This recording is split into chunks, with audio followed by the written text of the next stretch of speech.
Mais là, les personnes du peuple s'expriment, là, tiens, tout de suite, avec Jean-Christophe, qui est chef d'entreprise dans Loire-Atlantique. Bonjour Jean-Christophe. Bonjour Jean-Jacques et bonjour à tous vos auditeurs. Ça va bien, mon cher Jean-Christophe? Ça va bien, avec la pluie. Avec la pluie, mais ça, on est à l'automne, il faut s'y faire. C'est vrai, mais on aimait bien. Journée pluvieuse, journée heureuse, Jean-Christophe. C'est ce qu'on dit, Comment?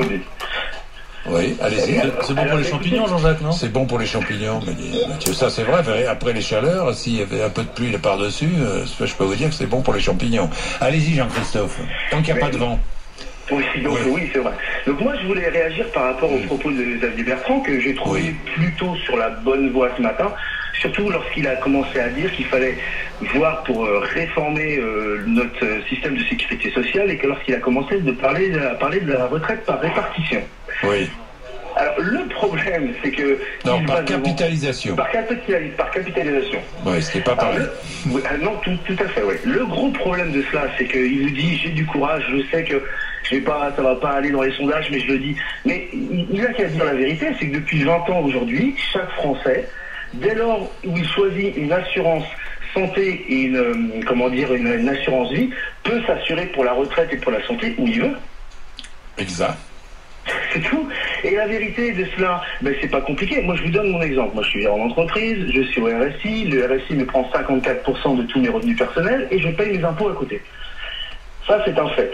En m'assurant où je veux, je suis mieux protégé et je peux travailler sur ma retraite par capitalisation. Tout en sachant quand même que moi, aujourd'hui, j'ai 44 ans, je sais pertinemment que je n'aurai pas de retraite. Si j'étais resté dans le système par retraite par répartition. Ouais. Donc voilà, aujourd'hui, moi ce que je pense, c'est qu'on a un défi qui est énorme. Et j'ai plutôt bien aimé. Je suis normalement, j'aime pas trop les hommes politiques parce que j'aime pas leur double discours et je trouve qu'ils manquent de courage.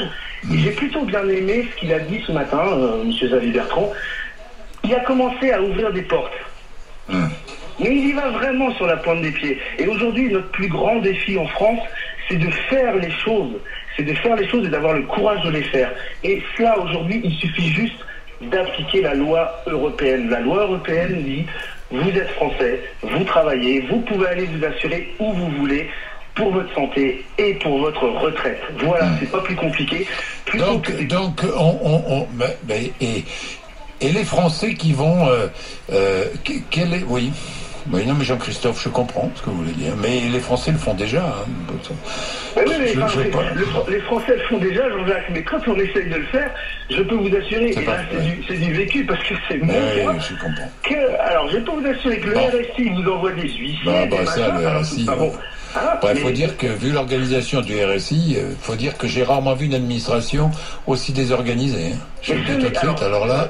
Je vous franchement, à 300%, et le pire, c'est que c'est pas une administration. Enfin, on va pas une administration. Mais le RSI est une société privée, comme la mienne, mais qui joue depuis 20 ans de certaines méconnaissances. Mais alors, oui, excusez-moi, vous me dites que c'est mal organisé. Moi, excusez-moi, je passe à l'antenne, mais c'est un sacré bordel. Ah bah oui, ça c'est sûr.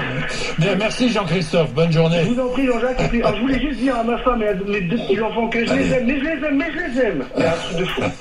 Ça c'est beau. Bah voilà, on commence. Vous voyez qu'on commence bien.